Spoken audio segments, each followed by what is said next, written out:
ಇಡೀ ದೇಶದಾದ್ಯಂತ ಇರುವ ದೇಶದ ಎಲ್ಲ ರೈತರಿಗೆ ಕೇಂದ್ರ ಸರ್ಕಾರವು ಪ್ರಧಾನಮಂತ್ರಿ ಕಿಸಾನ್ ಟ್ರ್ಯಾಕ್ಟರ್ ಯೋಜನೆ ಜಾರಿಗೆ ತಂದಿದ್ದು, ಈಗ ಈ ಯೋಜನೆಯ ಅರ್ಜಿಗಳು ಆರಂಭಗೊಂಡಿವೆ. ರೈತರು ತಮ್ಮ ಕೃಷಿ ಉದ್ದೇಶಗಳಿಗಾಗಿ ಜಾನುವಾರುಗಳ ಅವಲಂಬನೆಯನ್ನು ಕಡಿಮೆ ಮಾಡಲು ಹಾಗೂ ಅತ್ಯಾಧುನಿಕ ಕೃಷಿ ಯಂತ್ರೋಪಕರಣಗಳನ್ನು ಬಳಸಿಕೊಂಡು ರೈತರು ಬೆಳೆಯುವ ಬೆಳೆ ಹೆಚ್ಚು ಫಸಲನ್ನು ಪಡೆಯಲು ಹಾಗೂ ರೈತರಿಗೆ ಸರಳ ವಿಧಾನದಲ್ಲಿ ಕೃಷಿ ಮಾಡಲು ಅನುಕೂಲವಾಗುವಂತೆ ರೈತರಿಗೆ ಕೇಂದ್ರ ಸರ್ಕಾರವು 50% ಸಬ್ಸಿಡಿ ಸಹಾಯಧನದಲ್ಲಿ ಕೃಷಿ ಯಂತ್ರೋಪಕರಣಗಳನ್ನು ಖರೀದಿಸಿಕೊಳ್ಳಲು ಹಾಗೂ ಈಗ ರೈತರು ಅತಿ ಹೆಚ್ಚು ಬಳಕೆಯಾಗುವ ಟ್ರ್ಯಾಕ್ಟರ್ ಪಡೆದುಕೊಳ್ಳಲು ಹೊಸ ಅರ್ಜಿಗಳನ್ನು ಕರೆಯಲಾಗಿದೆ. ಸಾಕಷ್ಟು ವಿಡಿಯೋಗಳಲ್ಲಿ ಹಾಗೂ ಸಾಕಷ್ಟು ವೆಬ್ಸೈಟ್ಗಳಲ್ಲಿ ಹಾಗೂ ಸಾಮಾಜಿಕ ಮಾಧ್ಯಮಗಳಲ್ಲಿ ಪಿಎಂ ಕಿಸಾನ್ ಟ್ರ್ಯಾಕ್ಟರ್ ಯೋಜನೆ ಬಗ್ಗೆ ನೀವು ಕೇಳಿರಬಹುದು. ಆದರೆ ಎಲ್ಲಿಯೂ ಕೂಡ ಹೇಗೆ ಅರ್ಜಿಯನ್ನು ಸಲ್ಲಿಸಬೇಕು ಹಾಗೂ ಅಗತ್ಯವಾಗಿ ಬೇಕಾಗುವ ದಾಖಲೆಗಳು ಏನೇನು, ಎಷ್ಟು ಹಣ ಕಟ್ಟಬೇಕು ಹಾಗೂ ಎಲ್ಲಿ ಕಟ್ಟಬೇಕು, ಎಲ್ಲಿ ನಮಗೆ ಸಬ್ಸಿಡಿಯಲ್ಲಿ ಟ್ರ್ಯಾಕ್ಟರ್ ದೊರೆಯುತ್ತದೆ, ಎಷ್ಟು ದಿನದಲ್ಲಿ ನಮಗೆ ದೊರೆಯುತ್ತದೆ, ಈ ಎಲ್ಲ ಸಂಪೂರ್ಣ ಮಾಹಿತಿಯನ್ನು ಒಂದೇ ಸ್ಥಳದಲ್ಲಿ ನೋಡಲಿಕ್ಕೆ ನಿಮಗೆ ಸಿಕ್ಕಿರುವುದಿಲ್ಲ. ಅದಕ್ಕಾಗಿ ವಿಶೇಷವಾಗಿ ಈ ವಿಡಿಯೋದಲ್ಲಿ ಪಿಎಂ ಕಿಸಾನ್ ಟ್ರ್ಯಾಕ್ಟರ್ ಯೋಜನೆಗೆ ಅರ್ಜಿಯನ್ನು ಸಲ್ಲಿಸಿ ಟ್ರ್ಯಾಕ್ಟರ್ ಪಡೆದುಕೊಳ್ಳುವ ಸಂಪೂರ್ಣ ಮಾಹಿತಿಯನ್ನು ನೀಡಲಾಗಿದ್ದು, ತಪ್ಪದೆ ವಿಡಿಯೋವನ್ನು ಲೈಕ್ ಮಾಡಿ ಮತ್ತು ಸಂಪೂರ್ಣವಾಗಿ ನೀವು ಕೂಡ ಸಬ್ಸಿಡಿಯಲ್ಲಿ ಅರ್ಧ ಬೆಲೆಗೆ ಹೊಸ ಟ್ರ್ಯಾಕ್ಟರ್ ಖರೀದಿಸಬೇಕು ಅಂದುಕೊಂಡಿದ್ರೆ ತಪ್ಪದೆ ವಿಡಿಯೋವನ್ನು ಕೊನೆವರೆಗೂ ನೋಡಿ.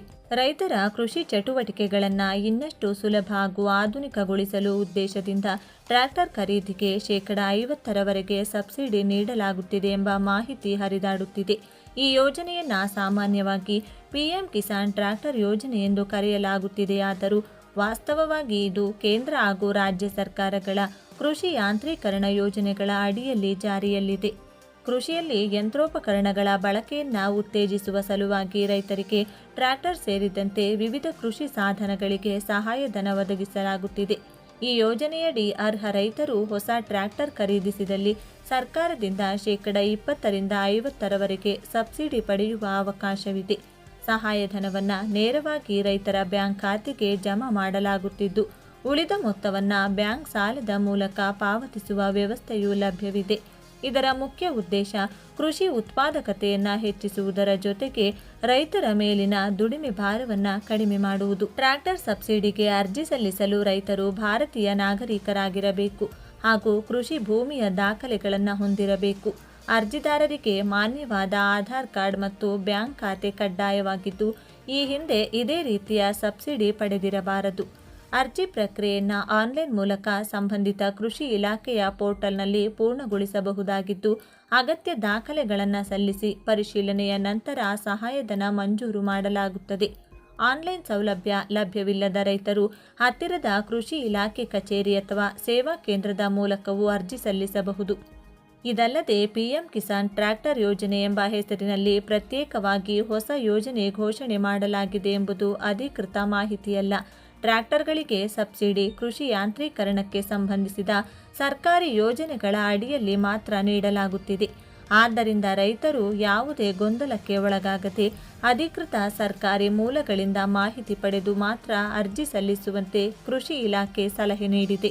ರೈತರು ಈ ಯೋಜನೆಗೆ ಅರ್ಜಿಯನ್ನು ಸಲ್ಲಿಸಲು ತಮ್ಮ ಹತ್ತಿರದ ರೈತ ಸಂಪರ್ಕ ಕೇಂದ್ರ ಹಾಗೂ ತೋಟಗಾರಿಕೆ ಇಲಾಖೆ ಸಂಪರ್ಕಿಸಬೇಕು ಹಾಗೂ ಆನ್ಲೈನ್ ಮುಖಾಂತರವೂ ಕೂಡ ಅರ್ಜಿಯನ್ನು ಸಲ್ಲಿಸಬಹುದು. ಮತ್ತು ಅಗತ್ಯವಾಗಿ ಬೇಕಾಗುವ ದಾಖಲೆಗಳು ಅಂದರೆ ರೈತರ ಆಧಾರ್ ಕಾರ್ಡ್, ರೇಷನ್ ಕಾರ್ಡ್, ಬ್ಯಾಂಕಿನ ಪಾಸ್ಬುಕ್, FID ಅಂದರೆ ರೈತನ ID ಅಂದರೆ ಫ್ರೂಟ್ಸ್ ID, ಜಮೀನಿನ ಪಹಣಿ, ಜಮೀನಿನ ಹೋಲ್ಡಿಂಗ್, ನೀವು ಖರೀದಿಸಬೇಕು ಅಂದುಕೊಂಡಿರುವ ಟ್ರ್ಯಾಕ್ಟರ್ ಕೊಟೇಶನ್. ಇದನ್ನು ಪಡೆದುಕೊಳ್ಳಲು ನೀವು ನಿಮ್ಮ ಹತ್ತಿರದ ಟ್ರ್ಯಾಕ್ಟರ್ ಶೋರೂಮ್ಗೆ ಭೇಟಿ ನೀಡಿ ಪಡೆದುಕೊಳ್ಳಬಹುದು.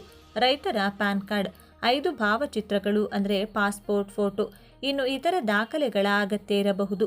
ಈ ಎಲ್ಲ ದಾಖಲೆಗಳನ್ನು ತೆಗೆದುಕೊಂಡು ನೀವು ಸಂಪರ್ಕಿಸಿ ಇಲಾಖೆ ಅಥವಾ ರೈತ ಸಂಪರ್ಕ ಕೇಂದ್ರ ಅಥವಾ ತೋಟಗಾರಿಕೆ ಇಲಾಖೆ. ಈಗಾಗಲೇ ಅರ್ಜಿಗಳು ಆರಂಭಗೊಂಡಿದ್ದು, ಆಸಕ್ತ ಮತ್ತು ಅರ್ಹ ರೈತರು ಅರ್ಜಿಯನ್ನು ಸಲ್ಲಿಸಿ ಪಡೆದುಕೊಳ್ಳಬಹುದು. ನಿಮಗೆ 45 ಕೆಲಸದ ದಿನದ ಒಳಗಾಗಿ ಸಹಾಯಧನದ ಸೌಲಭ್ಯಗಳು ದೊರೆಯಬಹುದು. ಈ ವಿಡಿಯೋ ಮತ್ತು ಈ ಮಾಹಿತಿ ತುಂಬ ಉಪಯುಕ್ತವಾಗಿದ್ದು, ದಯವಿಟ್ಟು ರಾಜ್ಯದ ಪ್ರತಿಯೊಬ್ಬ ಬಡ ರೈತರಿಗೂ ತಲುಪುವವರೆಗೂ ಎಲ್ಲ ಕಡೆ ಶೇರ್ ಮಾಡಿ ತಿಳಿಸಿ. ಧನ್ಯವಾದಗಳು.